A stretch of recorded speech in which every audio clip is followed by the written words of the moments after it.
Welcome to another episode, Pound for Pound Box Report, episode 299. Wow, we're closing in on episode Oh 300. my gosh, the milestones ahead. I Oh know, boy. right? Hey, I am your host, Michael. Joining me this week, um, Gail from Communities Digital News, Daniel from the Inscriber. What's going on, lady and gent? how did we get to 299? I Whoa. know, I know. 300 after Hey, next weekend's fights. I like it. I like the timing. woo. Yeah, We're there for it. it snuck up on me. First and foremost, I want to give my apologies for what happened at the end of the show last week. My laptop decided to have a mind of its own. It went haywire and it froze off me, and I had to log off and log back on. And things just basically ended with Gail giving the name of a fight, trying to pronounce a fighter for me. So again, I want to apologize for that.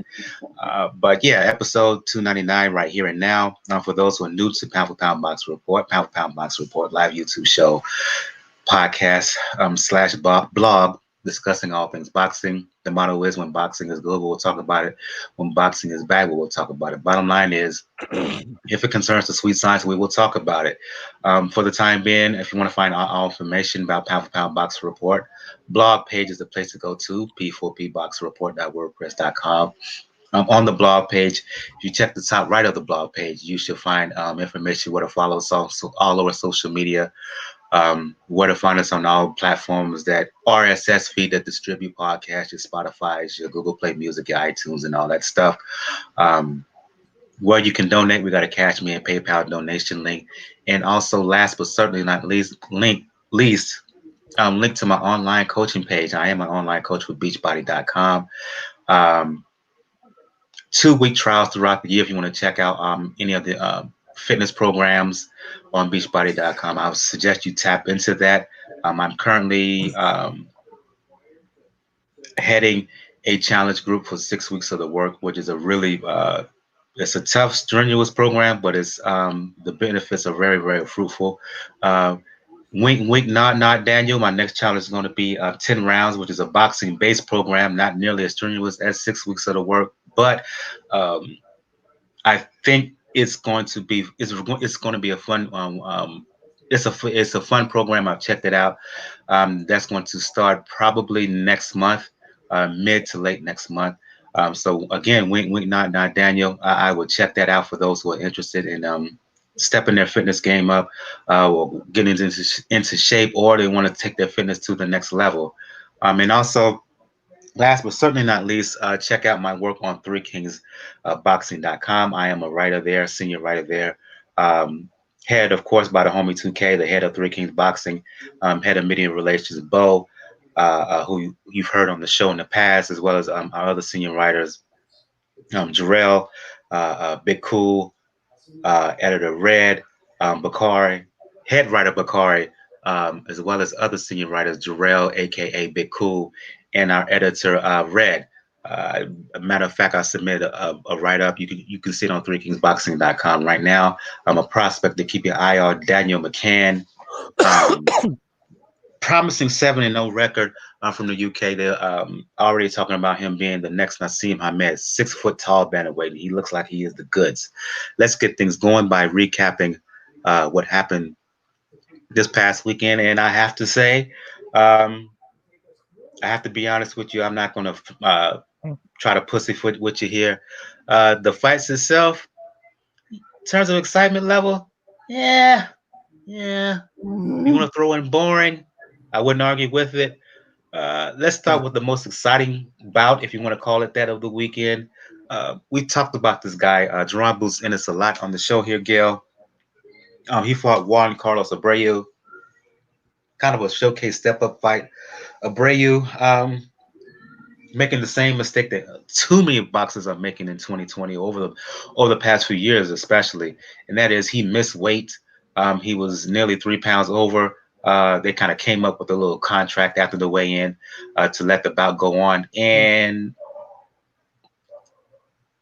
we've pondered the question whether Ennis or Virgil Ortiz is the top welterweight, top prospect, not only in the welterweight division, but in boxing in general. And for those who want to argue for Boots Ennis, I can certainly understand based off of this fight. He stopped Abreu in 6. Um, he the way he turned it on, Gail, in the last, I would say 2-3 rounds of the fight, very impressive. He's not just a prospect anymore. He's a legit contender. Starting in 2021, for me, that's the year to put this guy in contention for a world title shot. I think he is that good. I think he is good. He did nothing to stop the hype train on Saturday. We had 2 fairly busy cards, and he was in by far the best performance and fight of the night. He's got wonderful power from either hand because he can fight both from the orthodox and the southpaw position and switches. He's got wonderful foot movement. He is aggressive. He's flashy. He's fun to watch. He gets up a good boxing costume and he loves the fur. So what's not to love? He had the perfect step-up fight in front of a veteran who knows his way around the ring in Abreu, who had never been stopped. He has been knocked down, but he's never been stopped. So that was very similar to his counterpart over there on that parallel track on the other coast, Virgil Ortiz Jr., same division, welterweight division. So Ortiz Jr. had his fight against first Antonio Orozco, but really the counterpart fight for him was his fight against Mauricio Herrera, who's the hardest look guy in boxing. That's a discussion for another show. But again, tough veteran, never been stopped. Ortiz took care of business. Here we now have Boots Ennis graduating up from showbox status to this fight, put in front of a veteran, never been stopped. Boom, done. 5th round. He had him knocked down in the 6th round. He got the stoppage. He knocked Abreu down in the 5th round, tried to finish him off, didn't really have enough time at the end of the round, and Abreu almost got himself DQ'd instead of stopped because he decided to rush it. Ennis after the bell, which was a bit wacky. And because there's no crowd, you can hear these 2 guys jawing and swearing at each other, which is entertaining. But Boots finished him off, ended up scoring 3 knockdowns. The referee made the 3rd stick. Really a good performance. Exactly what he needed to show. This is what a young prospect needs to do to get himself some more fights. Problem that Boots is going to have, especially in this pandemic environment, is that nasty risk versus reward problem. He's not enough of a reward for a lot of the top names, especially in this division, to risk going after him right now. So hopefully you'll get another fight here fairly soon. But who it's going to be, I have that big question mark floating over my head. Would love to hear what you 2 guys think.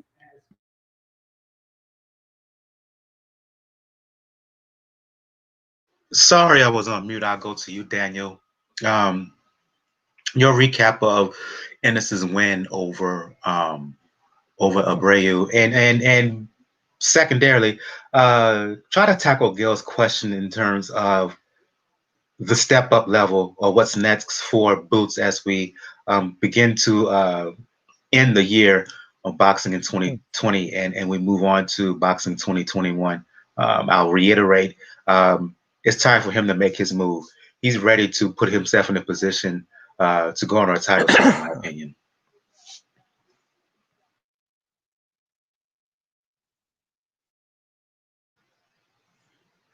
As far as the step up, it was a good step up because it showed not only did Boots have gears ready to go, which is what you need to do when you're trying to move from a prospect to a contender. But the best part about it is he also knows how to frustrate your opponent because I think it was in between the 5th round and the 6th round where Abreu pretty much almost got himself disqualified at the end of the round by trying to instigate Ennis afterwards. But he pushed through. He got the job done, and he did it fairly easily. There's little question about who's going to win after pretty much the second round. It was a great way to showcase yourself, and especially in the strongest weight division in the right stable. So he's not going to have a situation right now. There shouldn't be a situation, like to answer Gail's question, where there's going to be quote unquote politics stopping him from getting good fights. If he doesn't get good fights, at least against the fringes, then you can make the case that maybe Heyman is trying to protect some of his other fighters, because this kid's ready.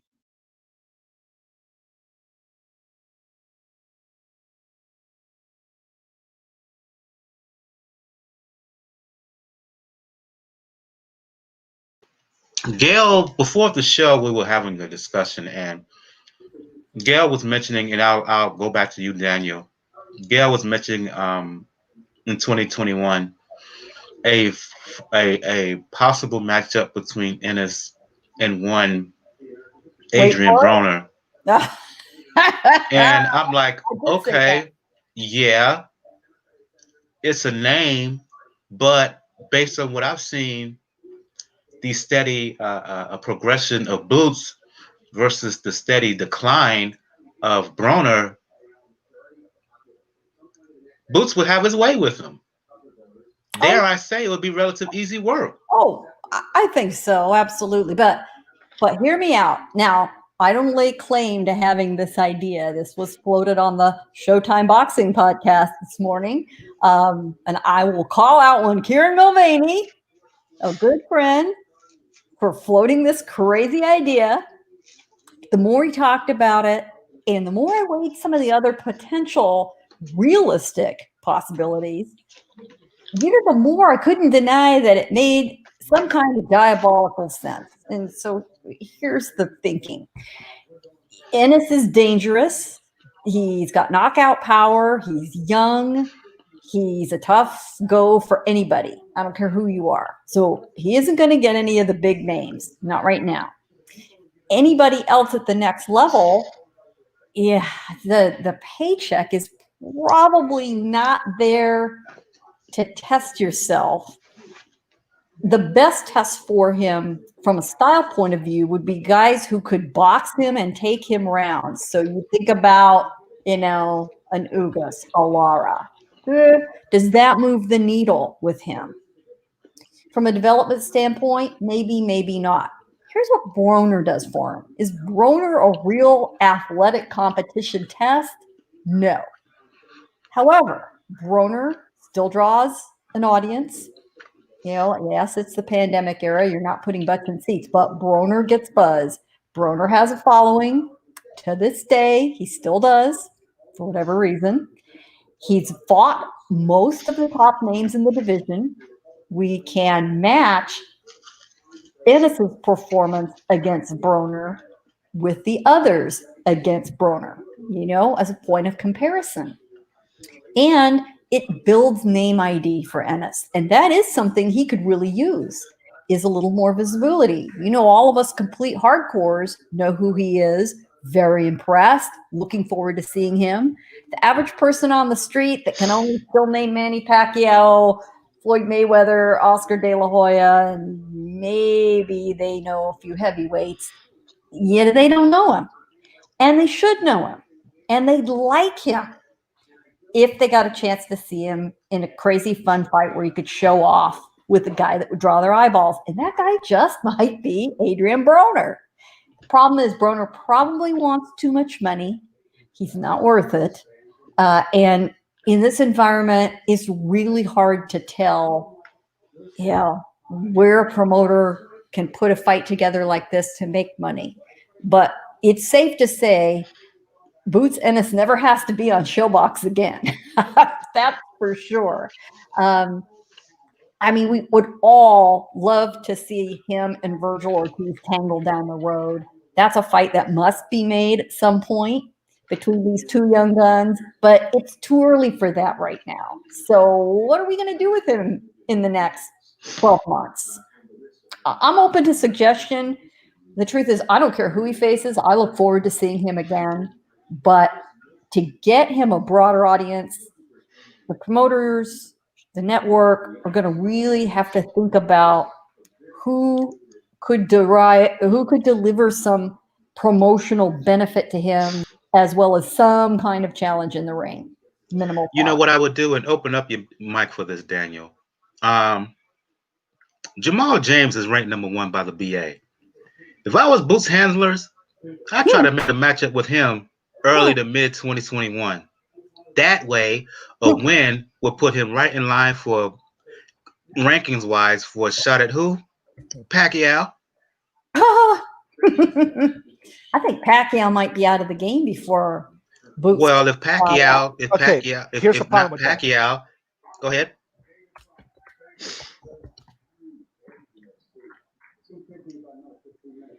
No. I was about to say, like, if you think about it, if Boo Boy and Pacquiao's other handlers,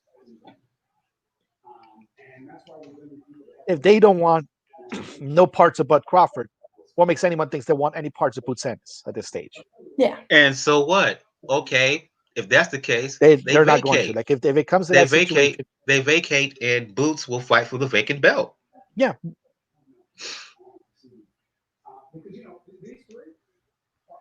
That's good, like when it comes to Boots, but you're trying to get something where it comes to a name recognition.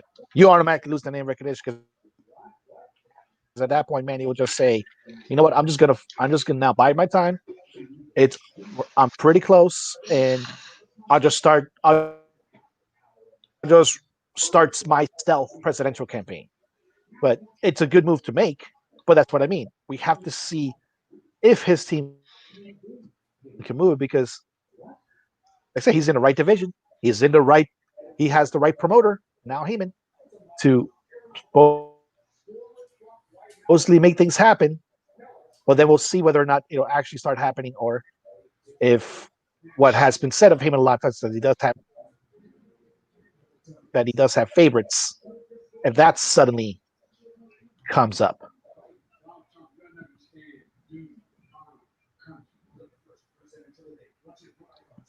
If not in a position for a WBA belt or put him line in a shot against Pacquiao, Daniel, then who?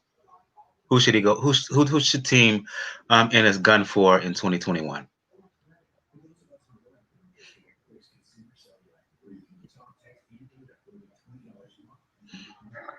Gun for if you don't get a title, gun for somebody that you know that will push you. And my go-to guy has been, when it comes to PBC, has been Sean Porter. Somebody that will test you and as far as to work when it comes to stamina, which Porter will do. If it comes skill wise, if you try to see if you can fight against somebody that only fights to win, then you can do Danny Garcia. And if Ennis can knock out Danny and maybe get Angel Garcia out of our lives, I wouldn't mind it. Just saying. But God, better men than him have tried. There's other you know, one of the other guys that comes to mind, and he's got a fight scheduled in a couple of weeks, so the timing's about right. If he wins, he'll have an interim title, is Sergiy Lipinets. And he's got to fight against a Eastern European undefeated welterweight, Kudratilo Abdukakarov. Who's ranked? He's ranked #1 by the, I believe, by the IBF. Yep, he is. So this is the interim IBF title. The winner there. I don't know what their plans are for Lipinets. He's only had 17 pro fights and he's 31 years old. He's one of these guys that's just still fairly fresh past 30. he's not, even though his knockout percentage is 70%. I don't perceive him as a serious power threat. He has very solid wins against the likes of Lamont Peterson. He lost fairly handily to Mikey Garcia, but he survived into fight on his feet. Hell, he had a crazy fight with Leo Zappavina a couple of years ago, so we know he can bang if he really wants to. But it is really hard to think, right, who's on the right promotional side of the fence, who makes sense, who's the right size. Do you put him up against, now a fight I wouldn't hate is somebody like Josecito Lopez. He's available. We know he's surprised the hell out of some tough competitors. He'd certainly be a test for Ennis. He also is a point of comparison among quite a few other fighters. The other name that's been thrown around is Porter's last opponent, Sebastian Formella. Yes, he lost, but it was his first loss. He went the whole distance against somebody who bangs. Yeah, it was a complete shutout on the cards. And I do mean 120 to 108 on all three cards. Do you give a guy like that to Ennis?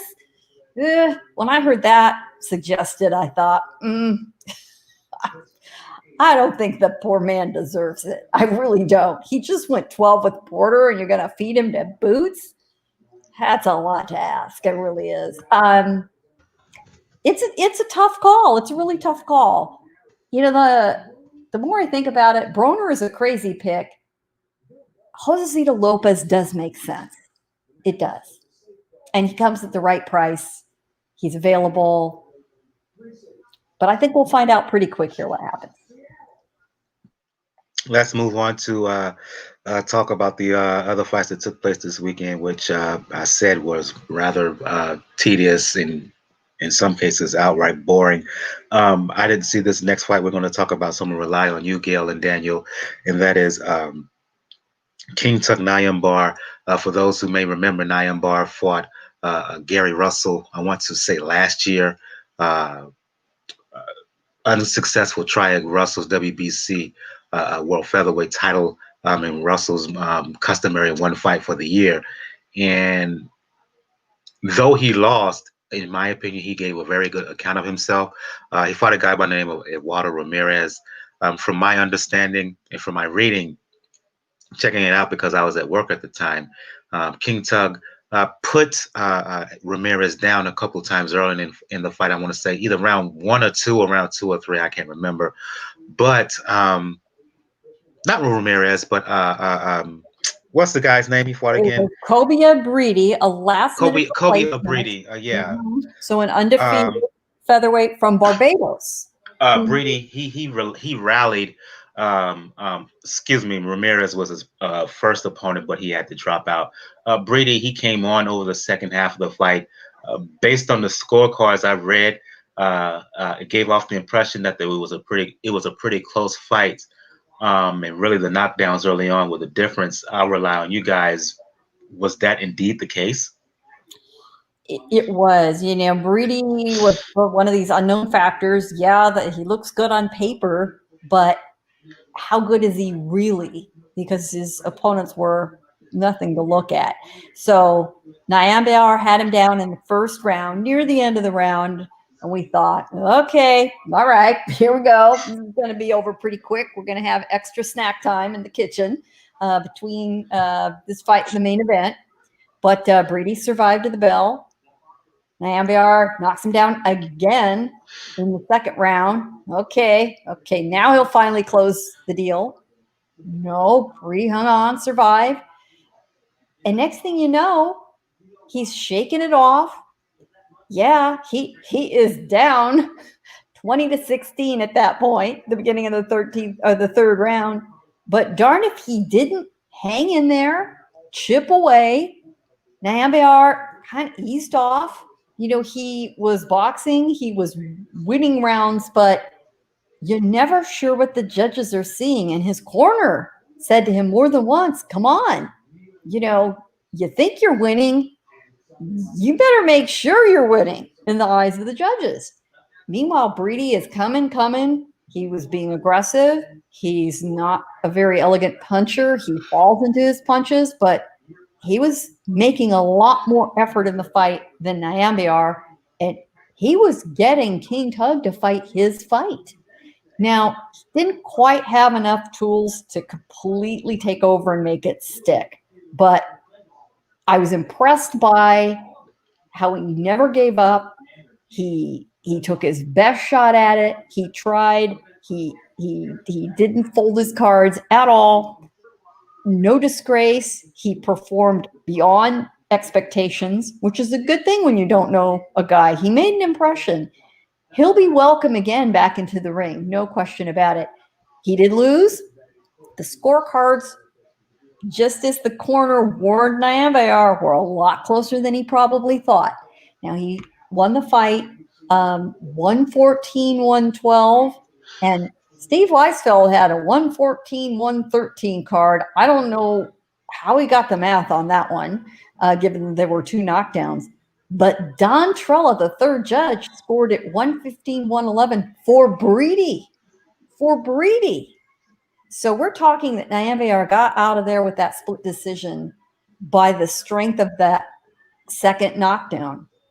Essentially, that is way too close for comfort, especially after coming off that loss to Russell Jr. And I would tell you, even though he was at the end of a 118 card, a 117 card, and a 116 card against Russell, he looked better in that fight, losing to Russell, than he did against Breedy. It was not inspiring at all. Your assessment, Daniel.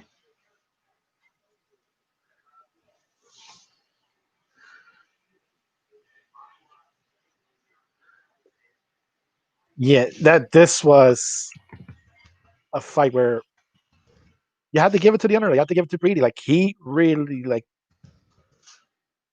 after the second knockdown, I thought it was over. Honestly, I said, okay, this is going to be pretty easy. Quintet's going to get his win. He might try to challenge again and get Russell, but then we have to wait to 2021, which at this stage, I don't think anybody would mind. But Breedy hung in there. He did fairly well. I don't know what in God's name Don Charlo was watching, but it wasn't enough to win. But it does go to show a little bit when it comes into the notion that you have to put away your opponent. Do not give your opponent any confidence if you don't push it to finish the fight, because eventually they're going to clear up and they may give you a decent fight in the end. Was it the most visually appealing fight? No. But it did show that maybe King Tut does have to work on mainly, once again, now finishing his opponents and finishing them with authority. Because it only takes 2 Don Trellos for him to take a fight that he won and pretty close one and turn that into a loss. Because then we'll be talking about then King Tut being robbed by 2 first scorecards. So probably his team has to work on that. In the meantime, somebody make a doctor's appointment, a optometrist, whatever. The doctor's got to call in. We got to get Don Trello checked out because I don't know what the hell he was watching. Well, go by what you said.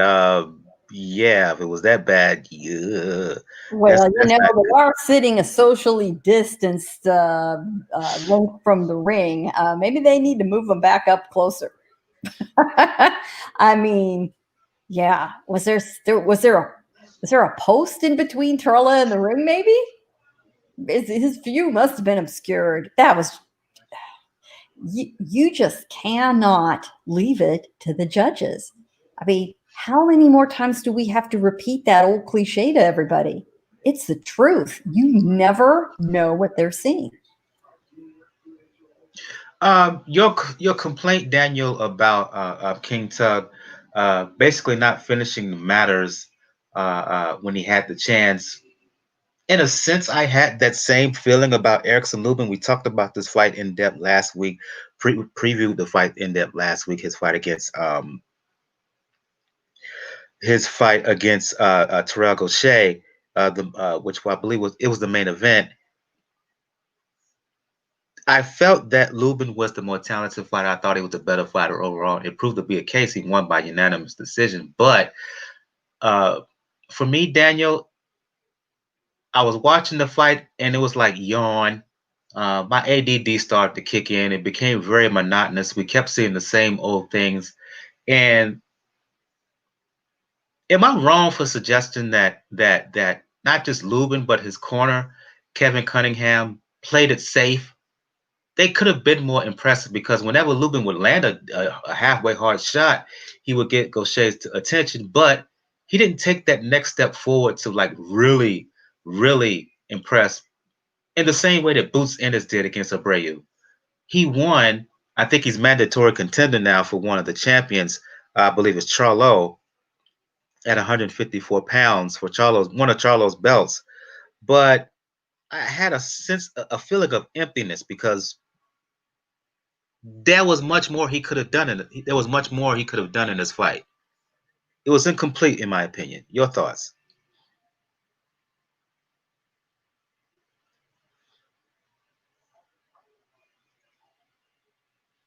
Well, yeah, that's the main thing when it comes to the Lubin fight. In the main ways, you gotta play it safe. Like you're the number one contender for WBC. You're pretty much you put yourself back in the same spot that you were the first time you challenged Mel, and you're trying to make sure nothing gets derailed from it. Would it have been a more exciting finish? Yes, but there are situations where you probably want to play it safe in many areas. And the situation like with Quintet, this is a little bit different from this one. Quintet's coming off from a loss. We'll tell you that. This is Lubin building himself back up to being a mandatory. And that's going to be an interesting aspect too. We'll have to see what Lubin has learned. Has he learned a little bit of patience? Because one thing that really messed him up in that first Charlo fight was he bum rushed when he didn't have to. And this could be a situation where he may be able to learn the fight, but at the same time, you know what you're going to see next when we talk about the previews. You have to see how much Mel is going to want to go into because you're challenging him again, and it may not feel the same way. You may not be coming off the same train that you were the first time, but I understand it. Like I understand Cunningham electing to go this route, but this cannot be the game plan against Mel. Absolutely not. I agree with you absolutely. Now, I'll go to you, Gail.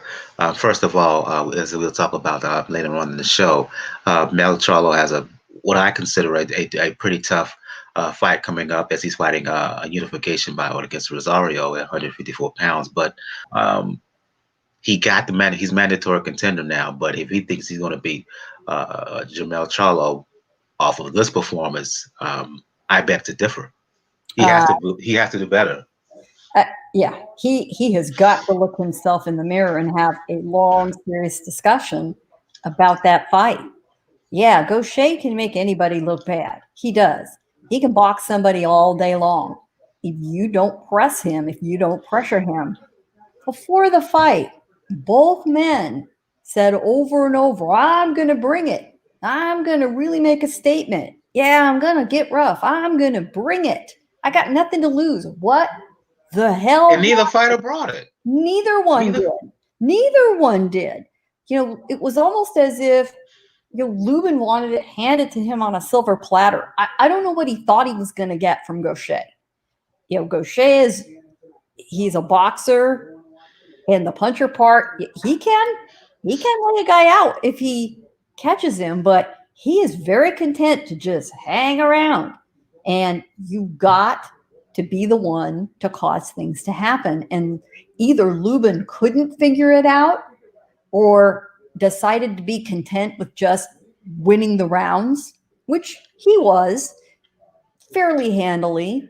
There wasn't a lot of question there, but if he wants to truly advance himself back into the position he was at when he had that terrible loss to Charlo, this was not it.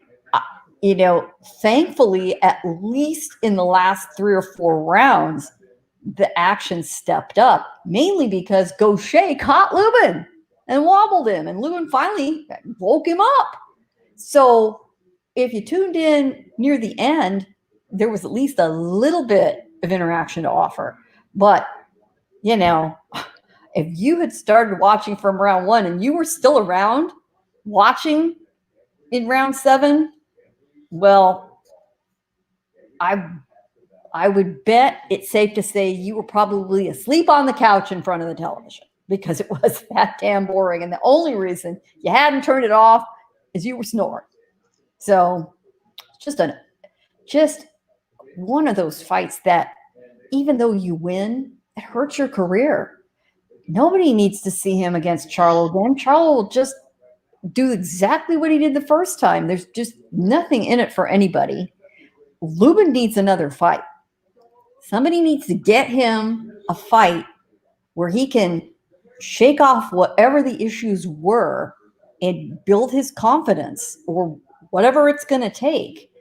This version of Erickson Lubin is a problem, not just against Charlo, but about any of their main contenders. Let's say Rosario wins the fight. Certainly possible. Do we think Lubin's going to fare any better against Rosario?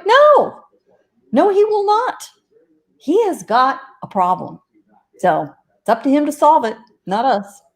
Yeah, this is not going to cut it for sure. Not going to cut it one bit. Let's move on here. I'm going to split these last 2 fights up.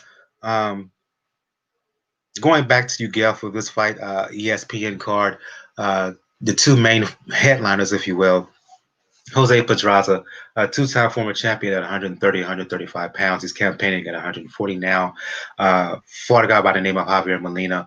Had his way, but just like the theme of the night, he won. But am I going to say he's overly impressive? It was like an eye-catching performance? No. Simply put, he did what he had to do to win. You can't say no more. You can't say no less. It was just one of those nights. I'm telling you, it's one of those nights where everyone's saying, who's showing that UFC card again? Or college football on? Yeah, not inspiring. Only the hardcore were hanging in there by the end. Pedraza did what he needed to do. Molina has just had a tough road. He was an Olympian back in 2008. He, among that team, has just never really advanced to the level everyone hoped for. He's had injuries. He broke a hand while he was rehabbing. He ended up having some alcohol issues, and he needed a different kind of rehab. To his credit, he's fought his way back. He's gotten over his issues. He's from a boxing family. He's rededicated himself, but he's just pretty much near the end of the road. He is at opponent status. He is at proven opponent status at this point.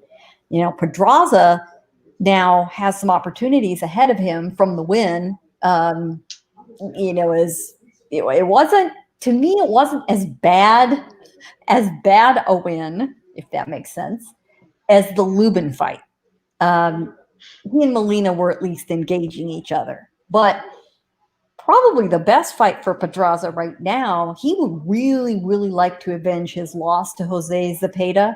I'd be okay seeing that. I think it's the right time. It makes sense.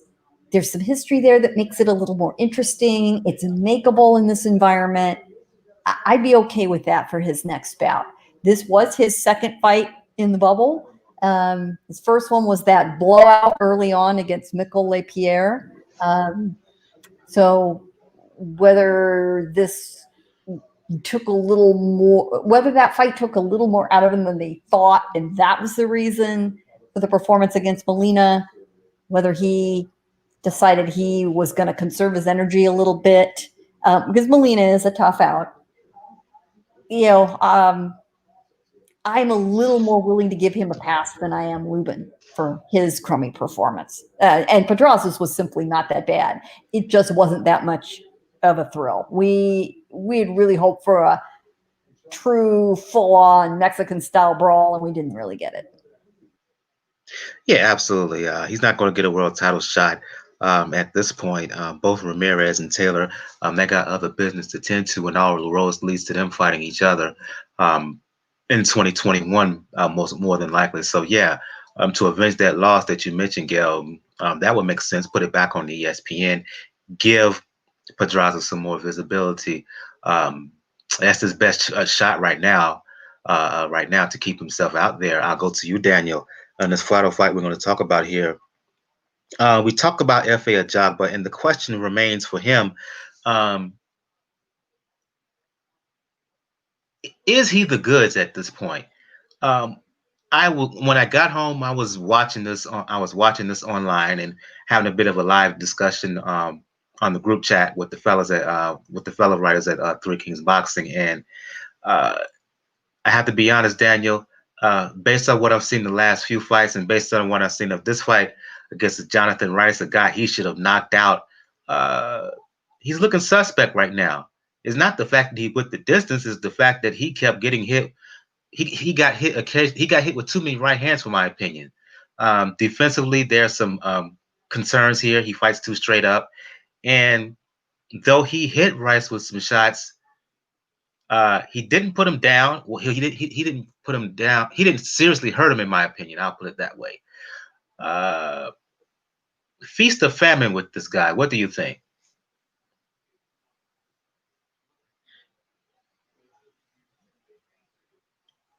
I will be honest. I actually missed this fight because, unfortunately, for a prior engagement. So I do had to go to Gail on this one. But from what I've heard, your assessment sounds pretty right. I'll go back to you, Gail. Your thoughts on Ajagba and his performance over the weekend. Oh, boy. Another guy who has got to look himself in the mirror and step it up. I was very high on Ajagba when he first emerged. One of these devastating knockout punchers. He just looks scary. He just looks intimidating. That crazy fight he had against Curtis Harper, where Harper entered the ring and walked out before throwing a punch, that put Ajagba's name on the map, for good or ill, because it's such a memorable, crazy thing in boxing. And then last December, his fight on the undercard of Charlo Harrison was just the nuttiest heavyweight fight I think I've ever seen ringside. He was fighting a Georgian, an Eastern European Republic of Georgia opponent, tall. He wobbled him several times. The guy was knocked down, came back up, ended up knocking down Ajagba. It was such a back and forth wild fight. Fans absolutely loved it. Not the best thing for Ajagba's career. So he's had that fight.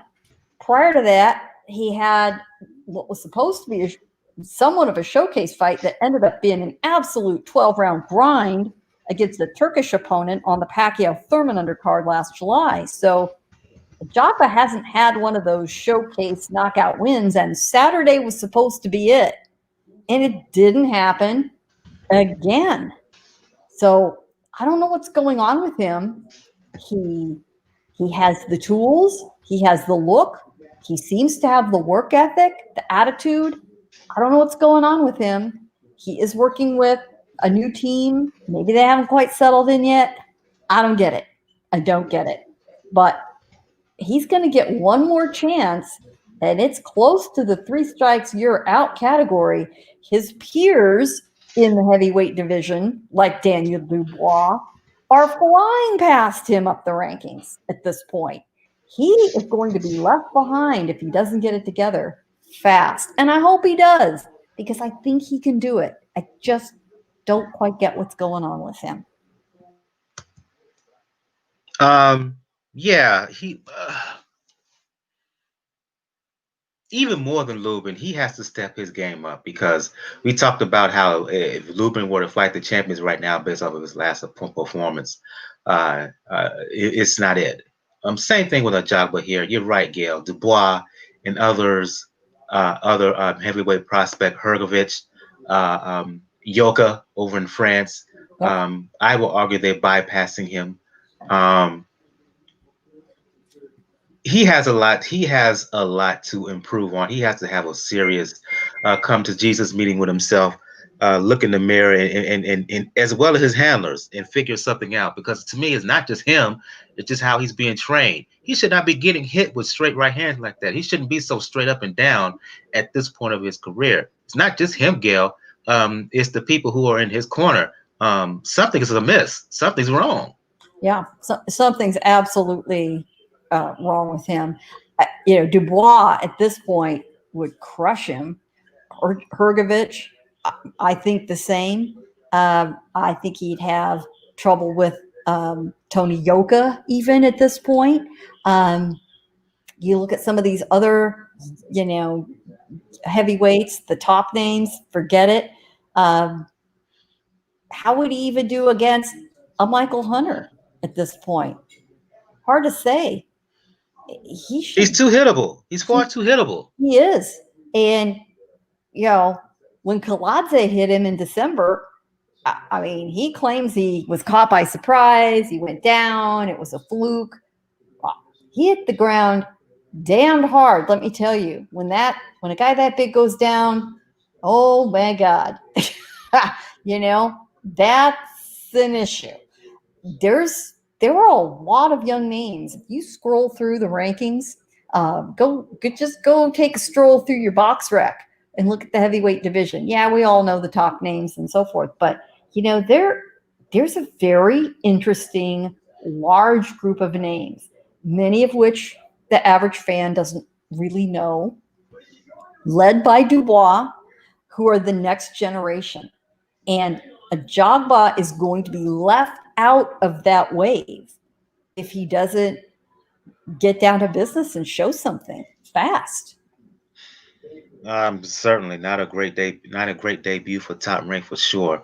Let's move on to some news here, and I'll go back to you, Daniel. I think it was the day after or hours after our recording of our live episode last week. News came down that Alexander Povetkin and Dillian Whyte fighting again in a rematch. They're going to fight in November. I think it's the 21st. I'm like, okay, but the obvious question out there is this too soon? I mean, there's footage of Whyte already in the gym training, but have folks forgotten how he was concussed in that last fight that just took place last month? Um, he wasn't just out; he was out cold. He was out cold from one single shot. Uh, Is this foolhardy on the part of Whyte and his handlers to be stepping back in that ring so soon? I know he was winning the fight up until he got knocked out, but still, a knockout is a knockout. In the devastating way he went down, yeah, I don't know about this.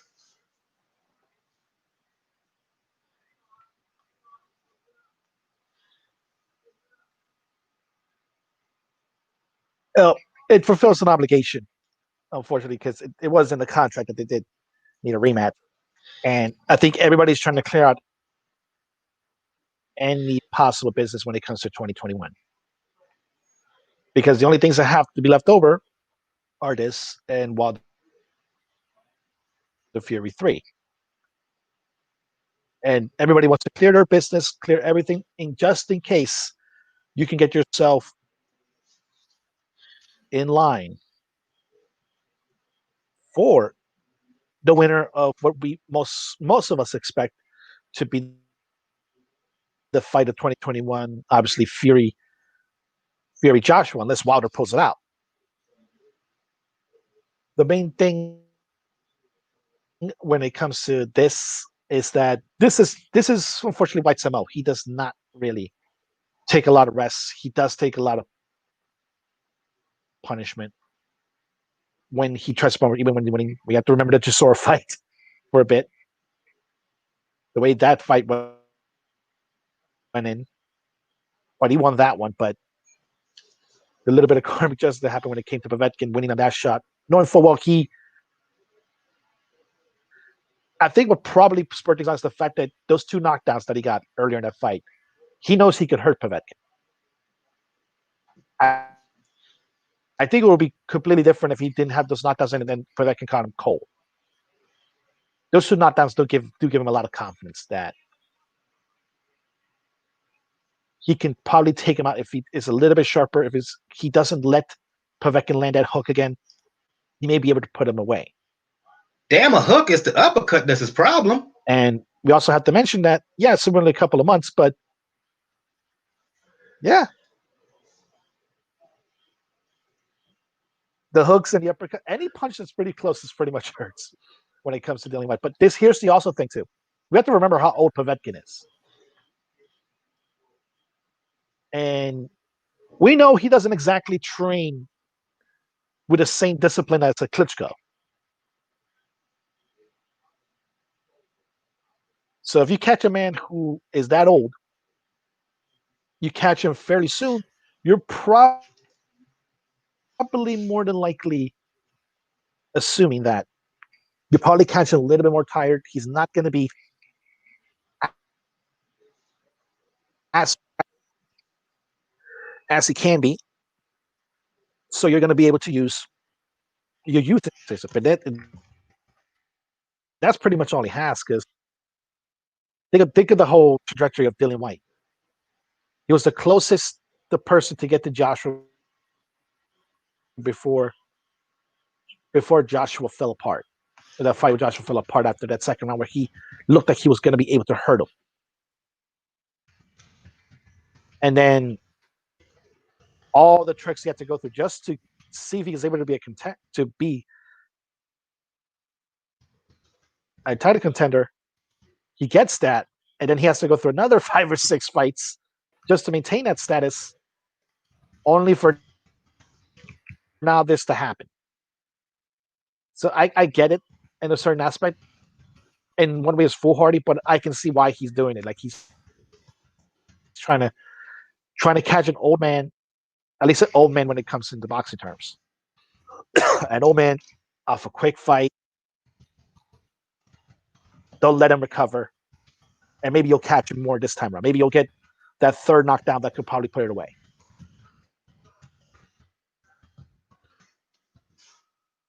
What say you, Gail? And to Yolanda in the chat, I see your message on the live chat. I just sent you a private message on Twitter from my personal email.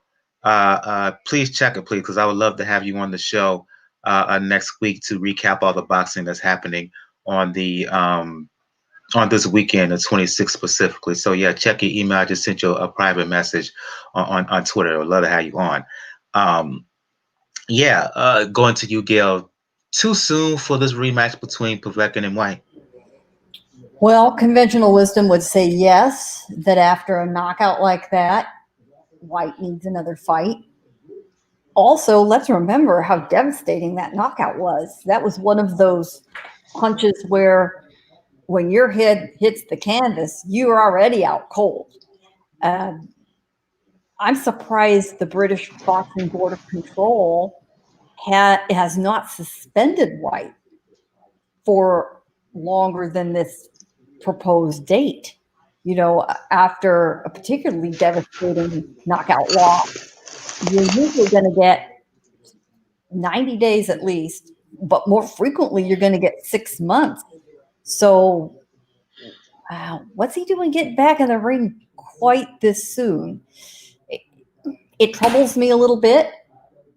He's a grown-ass man. If he thinks it was a fluke, It won't happen again. He learned from his mistakes. He truly thinks he's okay. Great. I just hope his team around him has had very honest conversations. He's going into this fully informed. It just feels like a disaster to me. And, one of these slow motion disasters. I don't like it. I just don't really like it.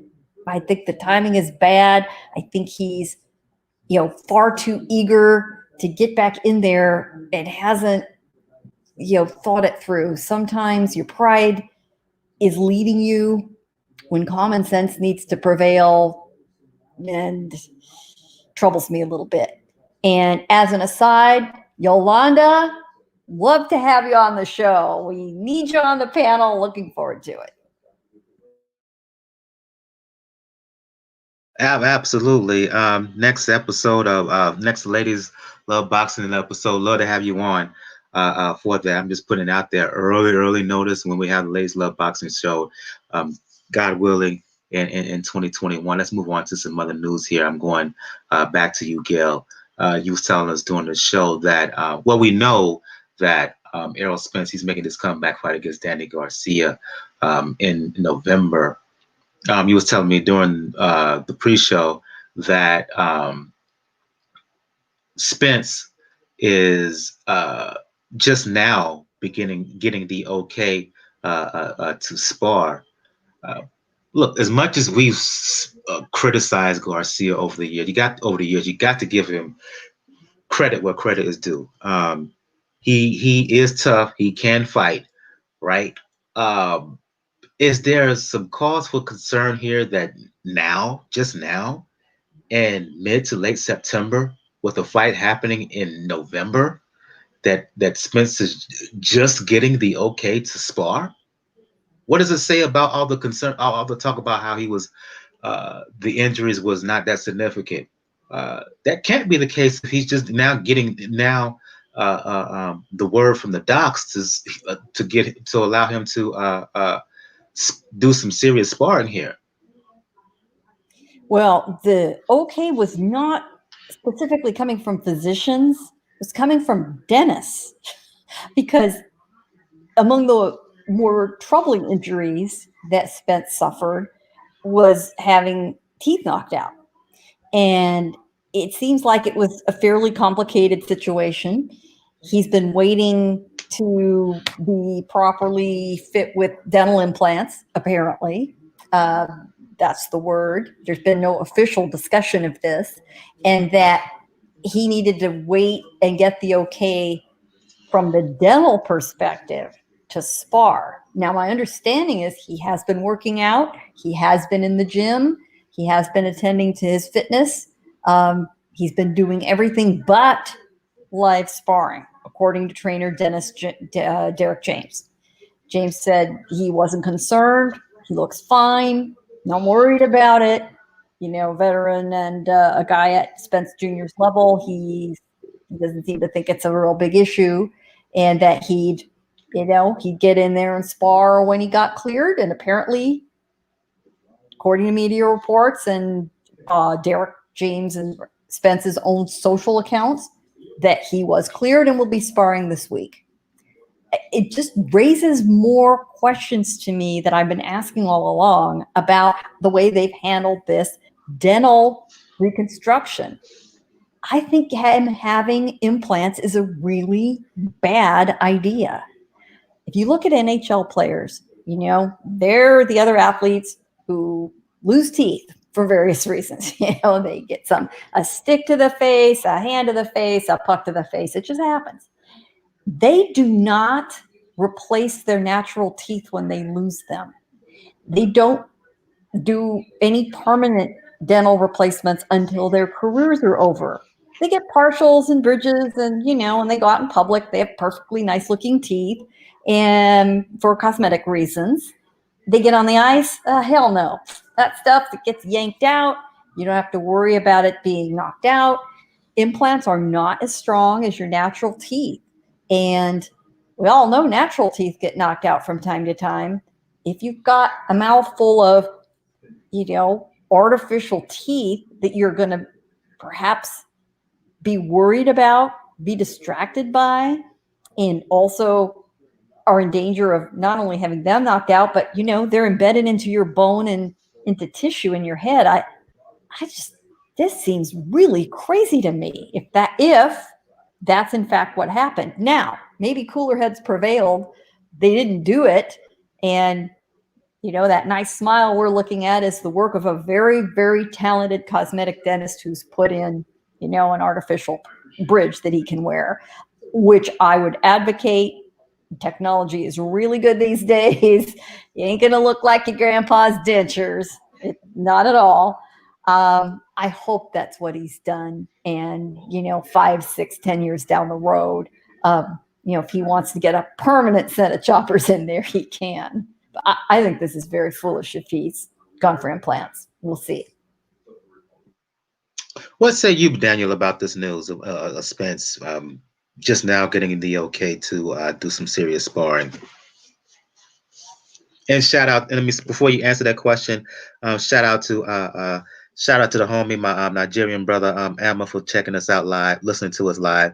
Shout out to Yolanda, of course, who we talked about earlier. And again, I'd love to have you on next week, and got to make a date for you to be on the next episode of Liddy's Boxing Show. And shout out to Inside the Ropes who joined us live as well. The question goes back to you, Daniel. Your reaction to this news regarding Spence?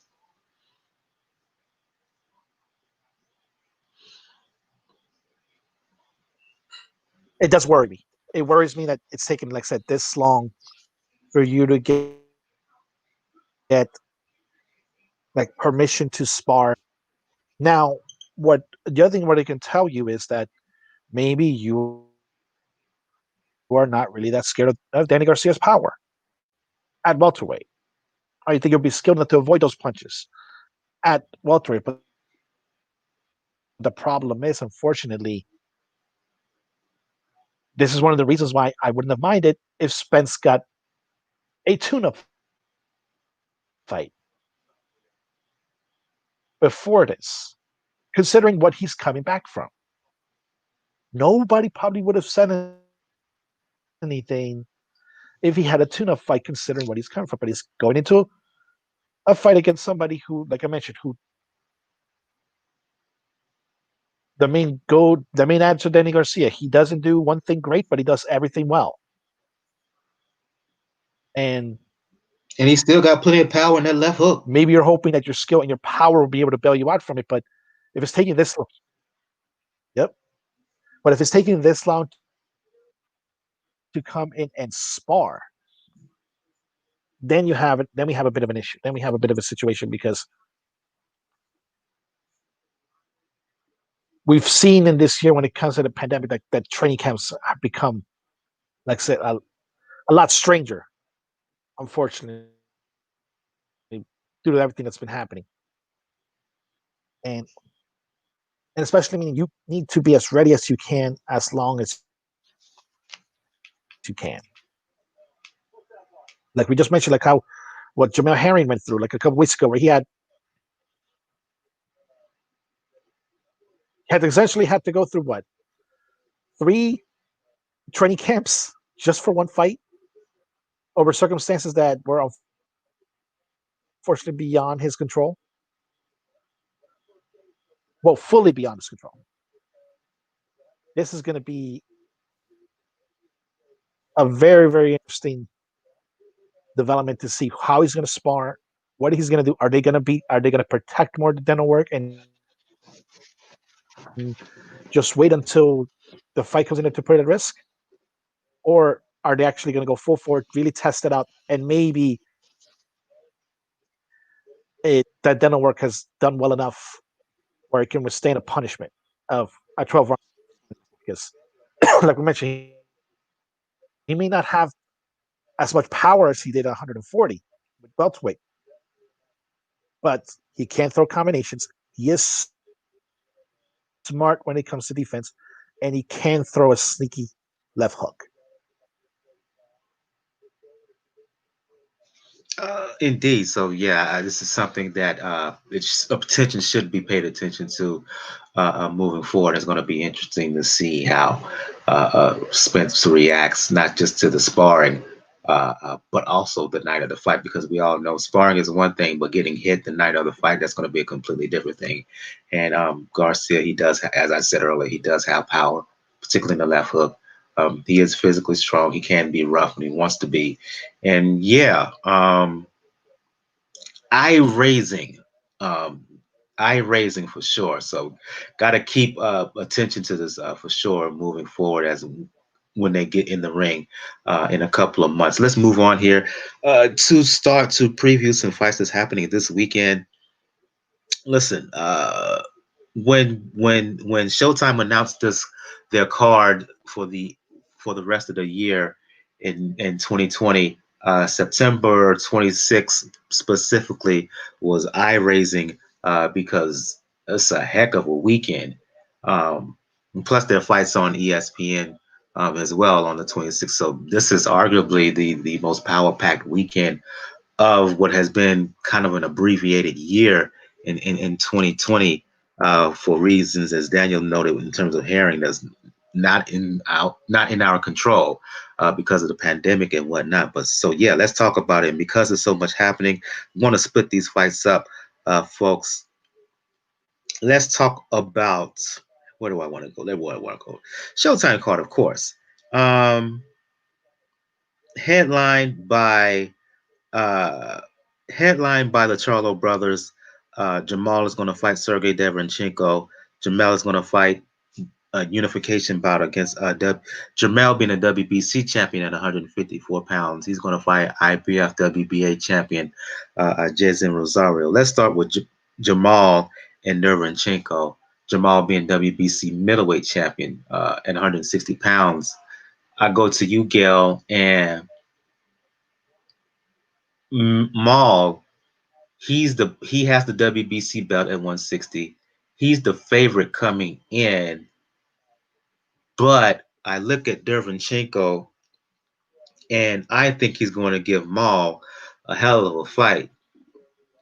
Let's not forget what Derevyanchenko did to Triple G when they fought last year. I want to say in October. I don't care whether Triple G was quote unquote sick. Derevyanchenko took the fight to him, particularly over the second half. And it was to the point that I felt that Derevyanchenko was robbed. Well, robbed is too strong of a word, but put it this way, I think Derevyanchenko deserved the verdict on the scorecards. Uh, uh, he outboxed Triple G over the second half of that bout. He hurt him with body shots. He was the fresher man at the end. He threw more punches in the end. Um, and my concern with Maul Charlo, he's big and he's strong, but I think he's a little bit stiff, and I don't think he's the fastest middleweight in the world.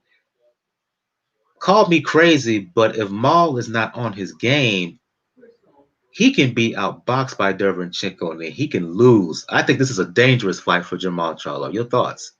Absolutely agree 100%. I think third time might be the charm for Derevyanchenko. Those two wars he's been in with Jacobs and Golovkin have got to give him all the confidence in the world. Yes, he lost, but those were very narrow losses. There are a lot of observers who believe he won both fights.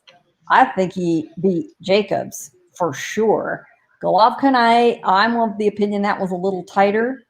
I can't recall anyone, even when you put Canelo Alvarez in that lineup, I can't think of anyone who's taken it to Golovkin quite like Derevyanchenko does. And he is the guy with nothing to lose. He's not afraid to let it all go. That's going to serve him very, very well. We know he can take a punch. He's not going to be afraid to deal the hurt all 12 rounds if necessary. He knows that getting a fight, a win on the cards is a challenge for him. He's already had it happen to him twice. So a guy that's internalized that also says to himself, I have got to knock this guy down multiple times or stop him to win. And those 24 tough rounds he put in against Jacobs and Golovkin, Charlo doesn't have anything like that on his resume. He's had fine performances, but he's never been tested like that. And that's what makes this fight so interesting. There are any number of ways it can go. You could argue me the other direction. Charlo's got the tools to win, and I wouldn't disagree with you. But I think if there's going to be an upset, and you're going to bet some of your hard-earned money that you sweated for on a long shot, I think this is it. Yeah, to me, Jermall, I should say, he hasn't impressed since his fight against J-Rock, and that was his last fight at 154 pounds. He's gone on to win a belt at 160, but I'm like, okay, he's winning, but there's nothing that I've seen from him that makes me say anyway that he's the best in the world at 160 pounds. He's had a much easier road than Derevyanchenko has to get to this point, and that makes a difference. You know, the guys that have the easy road and then get up to a fight like this, it doesn't serve them well. It just doesn't. In that quest to stay undefeated, you do yourself a disservice. You don't have yourself well prepared to go up against a guy like this who's going to throw everything he's got at you and figure out something more if it isn't working. Right.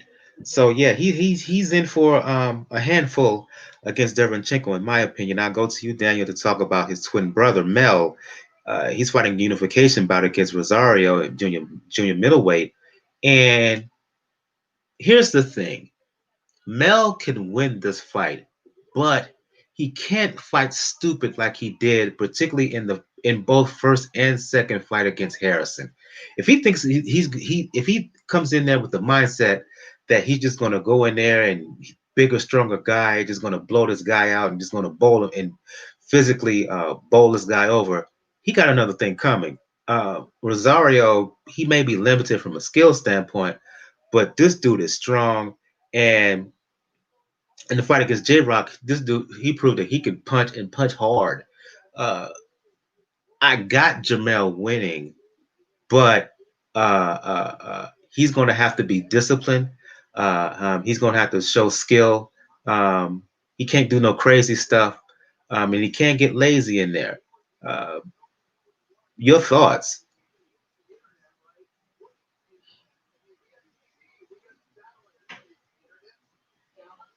You also really can't get distracted, unfortunately, because in the lead up to this camp, we know there was a little bit of a friction between the brothers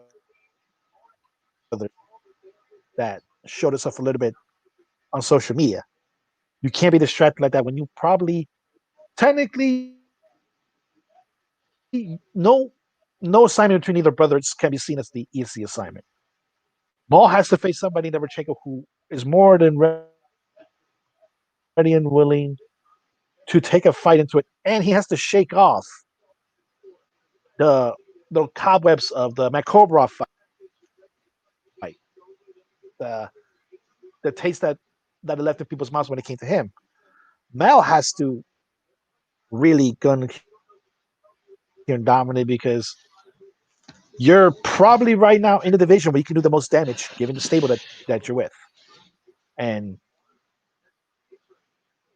somebody like Rosario, who has proven to have a lot of pop, who was able to take it to somebody like J-Rock, and has vulnerabilities, can be beat like Tony Harrison has shown. It's going to be a very interesting fight to see. I really expect Mel to go into it.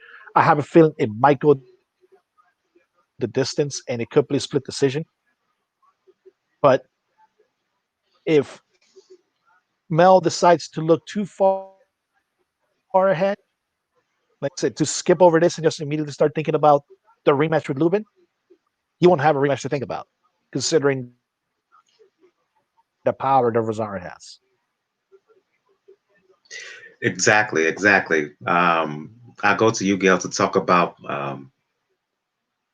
kind of a lightning rod of boxing still. Luis Nery, former bantamweight champion, moving up and fighting for a vacant title at 122 pounds WBC version. He's fighting a guy by the name of Alameda. To be honest, I don't know much about Alameda. Haven't seen much of him on YouTube.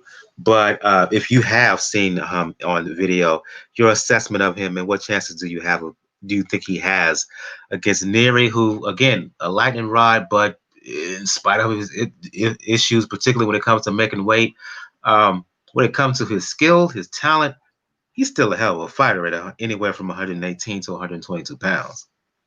Well, 122 and then some. Neary's had some serious issues making weight. He's blown a lot of fights. He burst on the scene, with such excitement when he got that win over Yamanaka and then made it stick in the rematch.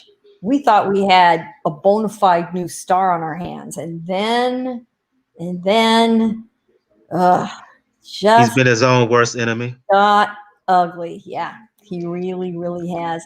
I mean, he scored a very nice knockout last summer over Juan Carlos Payano, or so did Naoya Inoue. So I don't know what we're saying there. He had a good performance against McJoe Arroyo, who's always a tough opponent. Let's hope he's shaken off some of these problems he's had. So now he's got a chance to, WBC is going to hand out some more candy. It's the way they do things. Aaron Alameda is one of these Mexican-born, Southern California-based opponents, who has racked up a lot of fights at a young age. This is their job, just like you pack a lunch and take your lunch pail to the construction site. This guy fights for a living. He's a southpaw. Yeah. He's just a workman. He's sort of on the crew. Nobody notable on his resume. No impressive records. Some veterans. He's fought a lot in Cancun and Nogales, on these big, massive cards.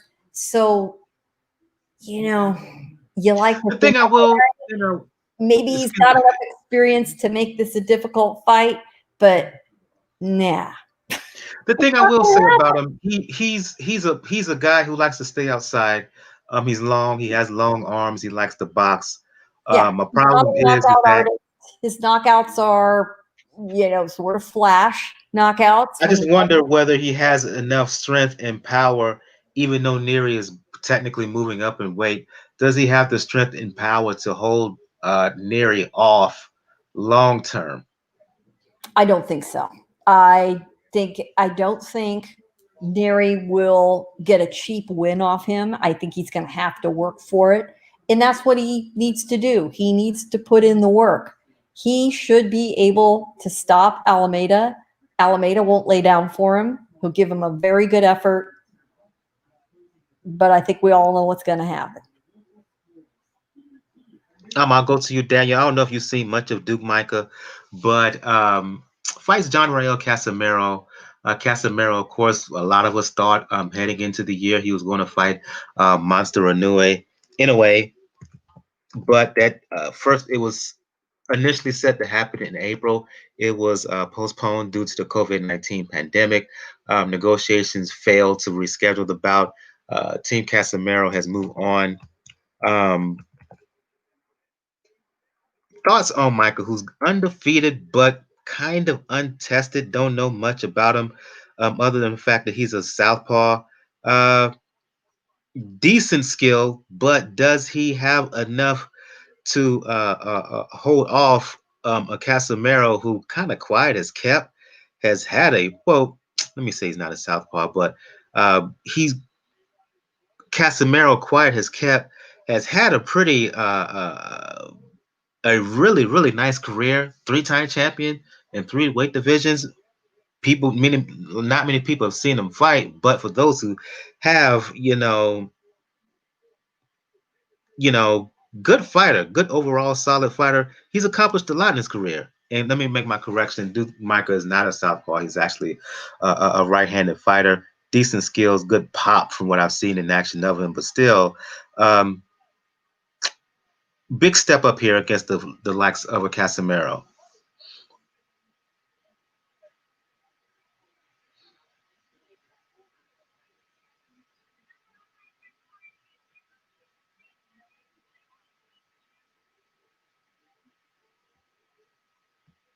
you hear me?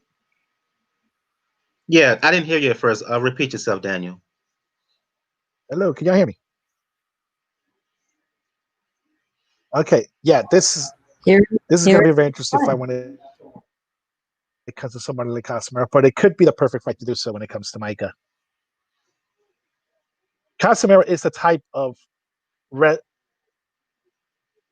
fighter you want on your resume to prove to yourself that you are ready to win this. And I actually gave him a fairly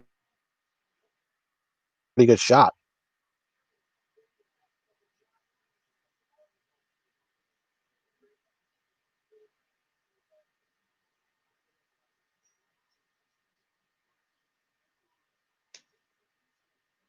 Didn't hear you clearly, Daniel. Repeat that second part.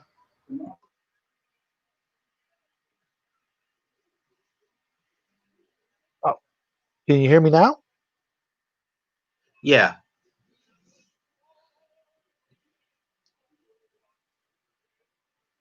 Okay, no, I said this is probably the perfect fight for Micah as far as trying to build your name,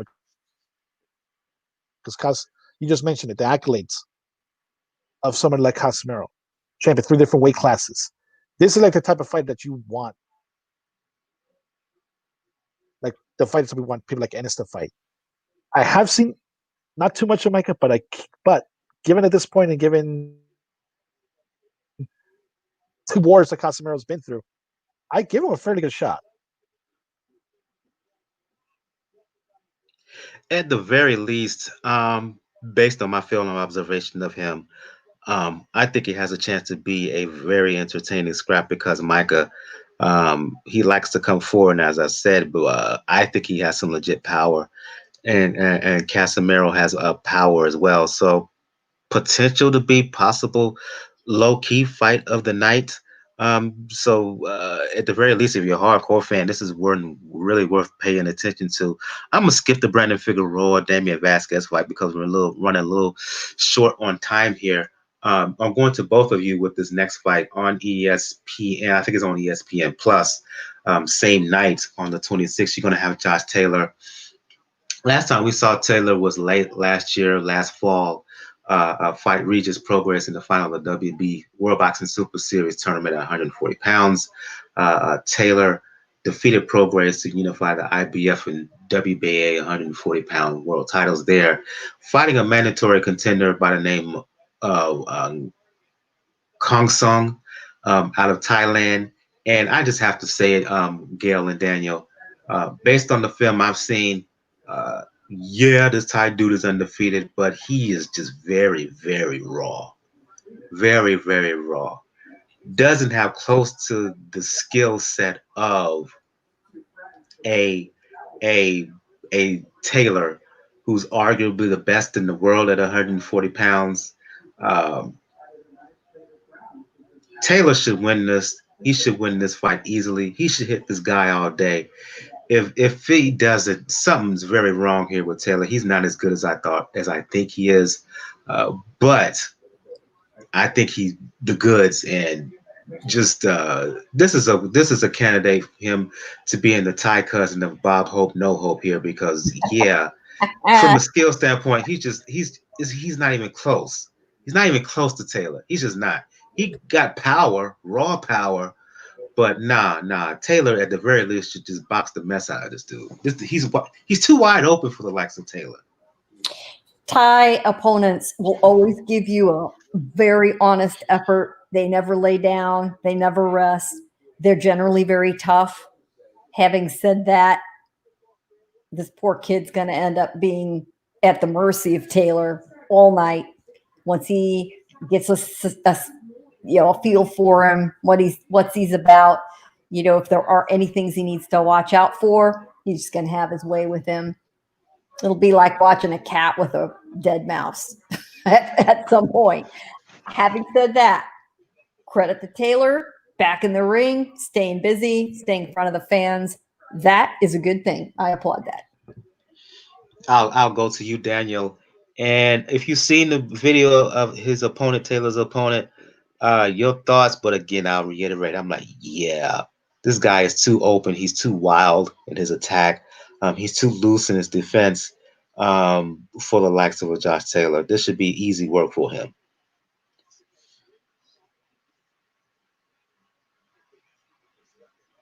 Yeah, I've only seen a couple of the fights, and yeah, this should not be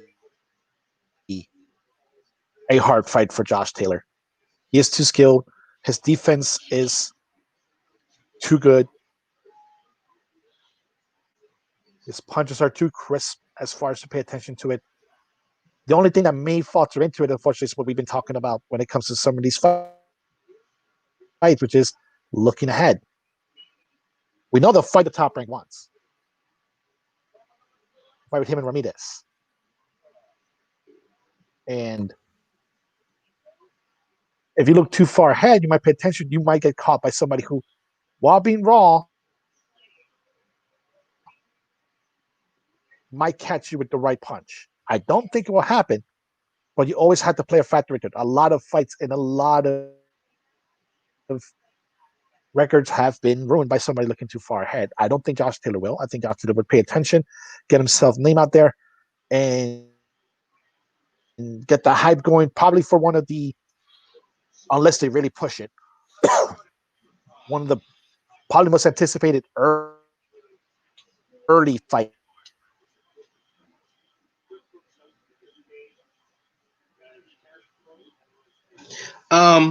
One more fight to talk about. I forgot to put this in the docket, but I'm going to ask you both about it here.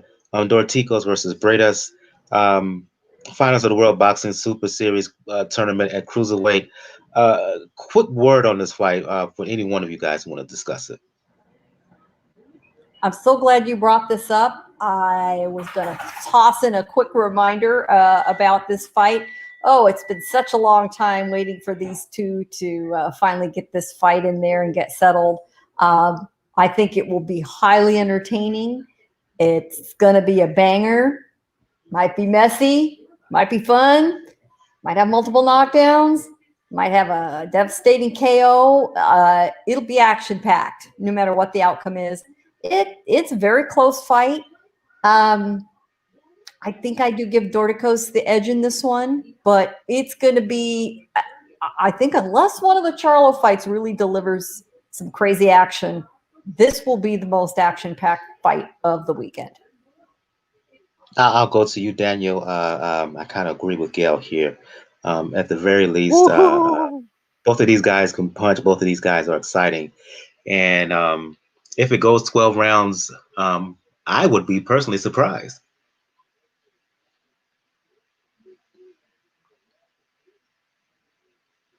Where's this fight being held again? Is it being held in Latvia? The fight is being held. Give me a quick second. The fight is being held in Germany, Munich, Germany.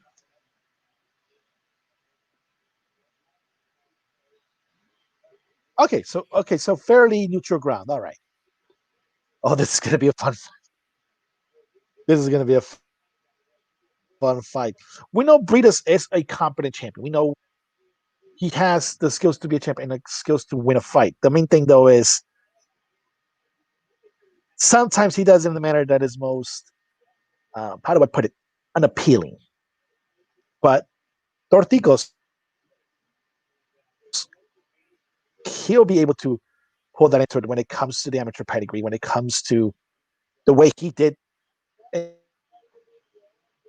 in the initial cruiserweight tournament for the World Boxing Super Series.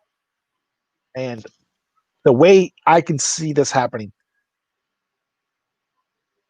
Bredas is going to try to stay on the inside, but Dorticos' range is going to catch into it. He has one of the best 1-2 punches when it comes into the cruiserweight division as far as fundamentals. This fight is not going to go 12 rounds. I agree. It's not going to go 12 rounds. It probably won't go past 7. But I could see Dorticos being the one that pulls this out. And yeah, so that fight is going to be held on the zone. And low key, if you're a hardcore fan, I would pay attention to that. As a matter of fact, I would actually watch that fight if I was a hardcore fan. If you have the zone, because that should be a very very entertaining and exciting fight, forever how long it lasts. Going to give a before we get ready to shut the show down. Going to read a couple comments here from the live chat. Uh, from 92 AKU. Thanks for joining us on the show. Thanks for listening. He said in the chat, series of comments. He said, time to find out if it's really Lions only. That's in reference to the Charlo brothers fighting this weekend. He also says that 154. Jermell wins by KO. He says, so, oh, okay. He has Derevyanchenko TKOing Jermall Charlo in their bout at 160 pounds. He says that Jermall Charlo, he was tested versus Korobov. And he also says his last comment, Jermell Charlo at 154 pounds, his record is impressive. So again, thank you for your comments, 92 AKU, and thanks for joining us on the show. And for those who are listening on the show live on YouTube, 92 AKU, Inside the Ropes, Yolanda, Alma, please make sure to hit that like button. Please make sure to hit that subscribe button, and also check out the show on YouTube and whatnot. I hadn't been posting it up on you, not on YouTube, but on iTunes and Spotify. I have to get back to getting those episodes up there. I know I'm a bit tardy about that, but I promise I will get around and update all those episodes on iTunes and Spotify and whatnot. We're going to wrap things up here. We're going to go around the panel. Begin the show with ladies first. Going to end the show with ladies first. Gail from Communities Digital News. For those who want to talk boxing with you, for those who want to talk media, and for those who want to talk Dancing with the Stars, since I believe that's coming back soon, let the folks know where they can find you. I'll talk about just about anything that moves. You can find my regular column at Communities Digital News, and that is COM, COMM, Digi, DIGI News, comdiginews.com. And to end the show, I salute one of the toughest ladies ever in the gym. May she rest in power, the notorious RBG.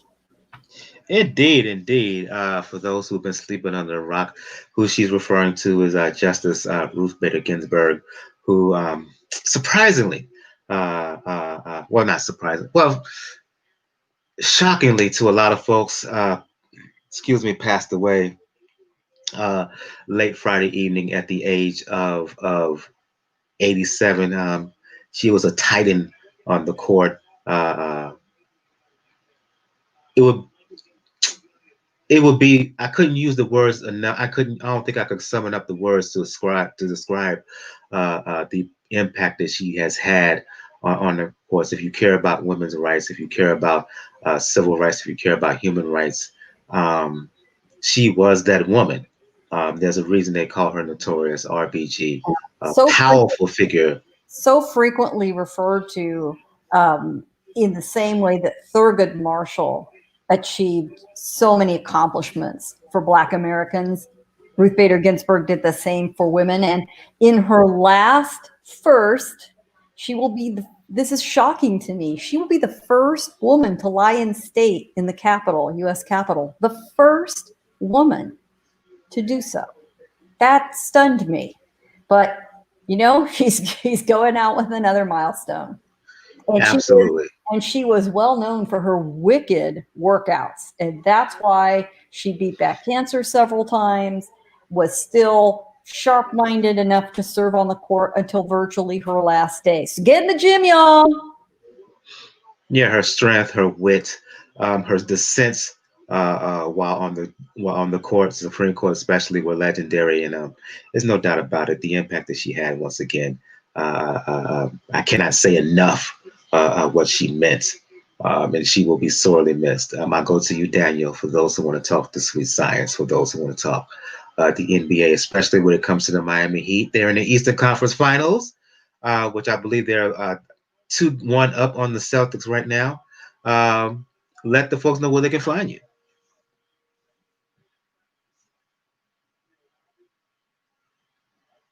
You can find me on Twitter, folks, at Ruckus99, RAWKUZ99, and definitely paying attention to the finals and a lot of the fights coming because it's going to tune up. And I'm going to do my own little digging into this Canelo situation because I know I missed last week. And considering what the WBC is doing, there may be, even though it's procedure, there might be some inside baseball being played here. That's a little bit of teaser there, right there. We may have to dive into that next week. For those who want to talk boxing, music, fitness, you know what it is with me. Check me out on my personal Twitter, Brother JR at Brother JR76, or you can check out me on Pound for Pound Box Report Twitter page at P4P, the letter P, the number 4, the letter P, Boxing Report. That's all kind of one word, Boxing Report on Twitter. As I said at the beginning of the show, if you want to find out all info, just check out the blog page. If you're checking out us live on YouTube, just hit the description below. On both platforms, you give all information where to find us on social media, where you can donate, where you can check out the podcast on all RSS feed that carry, that distribute podcasts, be it iTunes, Spotify, Google Play Music, formerly Google Podcasts, which I believe is transitioning into YouTube and whatnot, and any and everywhere between. And also link to my online fitness coaching page. And once again, I am doing a group fitness challenge, 6 weeks of the work. If you're interested, please hit me up. My next challenge will start next month, middle to end of next month. 10 rounds of boxing-based video over on Beachbody Demand. Again, wink, wink, nod, nod, Daniel. I really, really think you will dig this. I'm serious about this. This is right up your alley. Beachbody on Demand, beachbody.com. 2-week trials running throughout the year. If you want to check us out, please hit my online coaching page there. Check us out. Check out the 2-week trial. It's free. Again, all kinds of fitness programs. If you're interested in getting your fitness game up, or if you're interested in stepping up your level of fitness, taking your fitness up to the next level, check out the online coaching link there. On the next episode, we will do a recap of the Charlo's brothers, Jermall fighting Sergiy Derevyanchenko, defending his middleweight titles. Jermell fighting a 154-pound unification bout against Jeison Rosario. We'll also do a recap of Taylor against Khongsong, as well as the Casemiro fight against Micah, the Neri fight against Alameda, and we would do a preview of. Give me a quick second here. Do a preview of, as well as a recap of the Dorticos Bredas fight in the finals of the World Boxing Super Series Cruiserweight Tournament. We will also do a preview of Jose Cepeda fighting Ivan Baranchyk on October 3rd. There's a PBC card on the 3rd, also in LA. We'll talk about that. And Lee Selby's also fighting that same date in Wales. We may talk about that fight. And couple of fights is happening on the 4th in London. A fighter we've talked about here a lot, Joshua Wawatsi. I think he's the best current prospect in the UK, in England, fighting a guy by the name of Kalik, and a women's championship bout. Chantel Cameron fighting Arajo, excuse me, I'm pronouncing her name wrong, fighting for a vacant WBC title at 140 pounds. So we will do a preview of those fights. Once again, I want to thank everybody who joined us in the live chat. I want to thank Ama. I want to thank Yolanda. I want to thank Inside the Ropes. I want to thank 92 AKU. Thank you for your comments. We really appreciate it. For Gil for Communities Digital News, for Daniel, the Inscriber. But this has been episode 299 of the Pound for Pound Box Report. We will see you next time. Everyone have a good evening, good night, and once again, rest in ultimate power, Justice Ruth Bader Ginsburg, aka the Notorious RBG.